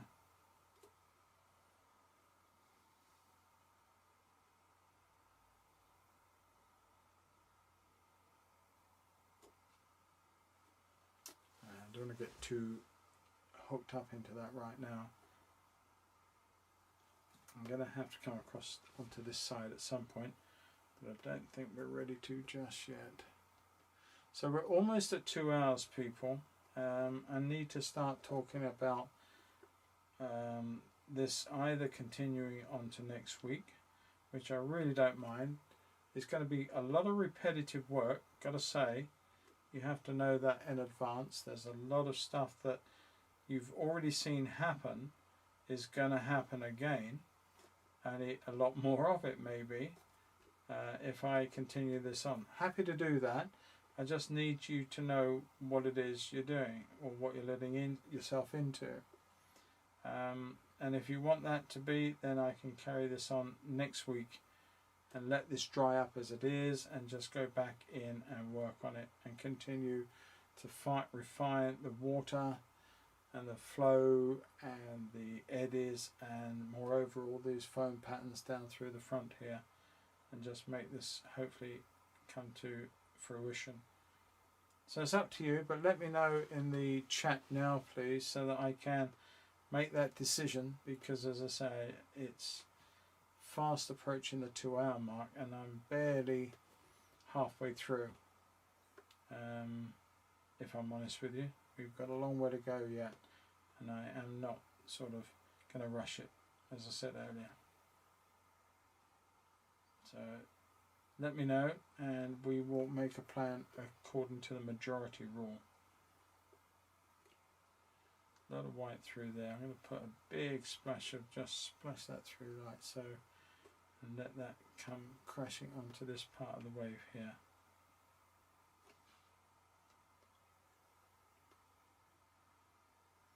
And the only sad part about not finishing this tonight is that the slight area of brushwork will be treated differently because the paint underneath will be dry next week.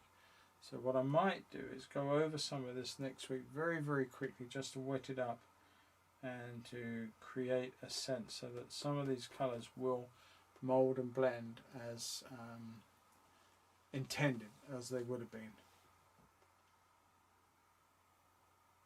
Good, okay, then one or two more of you tell me next week we're good. Continuation next week. Good. Okay, if you would like that, I'll make that happen because I'm enjoying it. So I'll either finish this tomorrow or I'll carry on next week and let it dry and see where this goes next week. Okay, so if that's the overall, my wrist is starting to hurt, gotta say. And so I'm going to stop it there. We are on the almost 2-hour mark. And yeah, not so bad.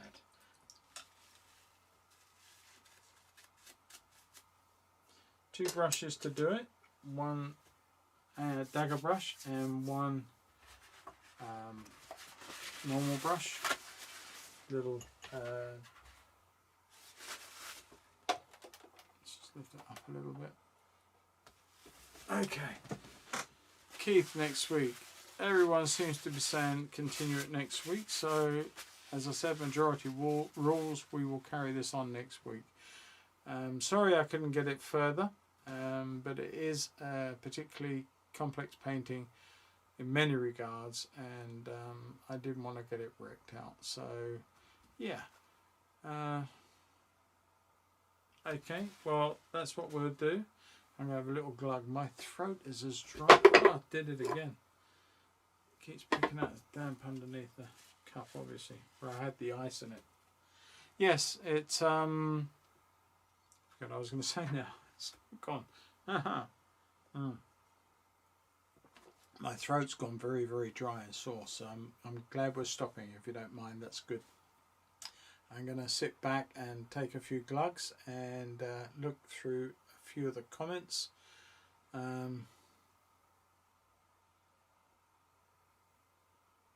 Yeah, sorry Sean, but as say, we'd be here, we wouldn't get this finished in 4 hours.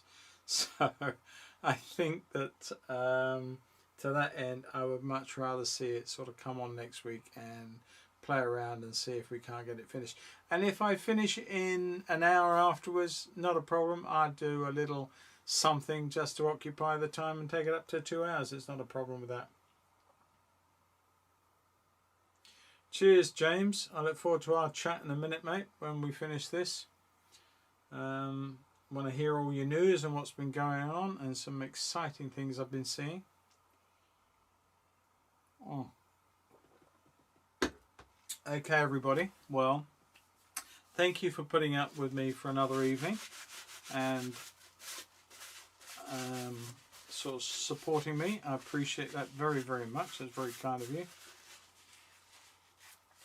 Yeah, I think so, Jim. I don't want to wreck it, and I think it's got a lot of potential. So we're gonna see where that takes us next week. But yeah, it's all good.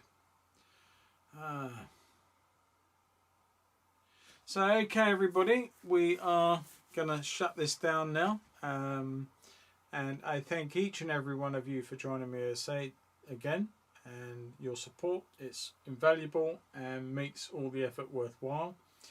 And until, well, hopefully you'll join me on Friday for a watercolour.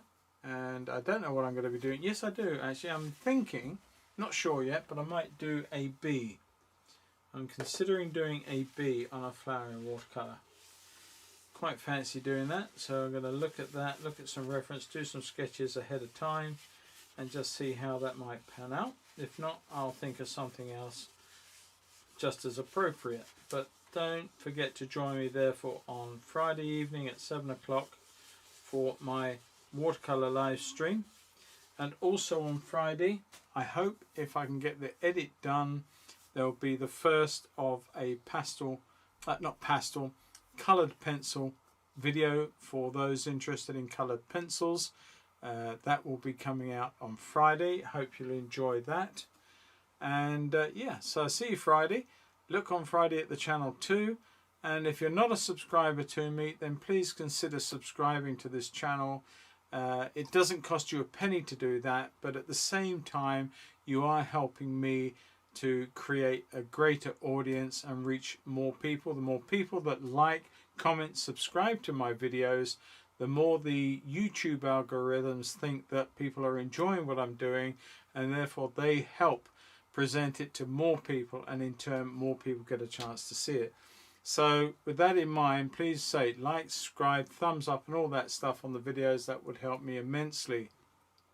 On top of that, if you want some more content from me, some more learning experiences and interaction with me directly, then take a look over on my Patreon.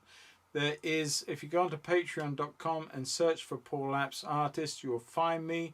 You can then see what I've got on offer, and if something there really sort of floats your boat and gets you interested, if you're a painter, then by all means climb on and subscribe to a tier.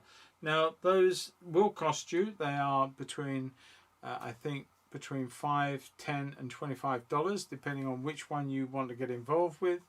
But at the same time you get so much more for your money, and you also know that you are helping support me as an artist, working artist. You're supporting me to help fund all the activities surrounding my channel, which is my YouTube streams, my weekly video, and all the work that I do for my Patreon. So if you want to get involved with that, please do so. You'd be so welcome, and it would be fantastic to have you on board. With all that said, I'm going to let each and every one of you now get off, get the rest of your evening and enjoy it. I'll catch each and every one of you on Friday, I hope. We reached over 30. I think we had 32 at one point tonight. So the word is spreading and we are building. And I thank each and every one of you for that and your continued support. So until Friday, take care, everybody. Bye-bye. I'm going to leave this going for a few more minutes so everyone can say cheerio to each other. Oh, dear. Oh, Wednesday morning, Wendy. Okay, yeah, I wish you so much luck. I really do. I had no idea it was so quick. Fingers crossed for you. That would be awesome. I don't know when to kind of get some cheap plants. Okay, everyone. Take care. Good night to you all. Bye-bye.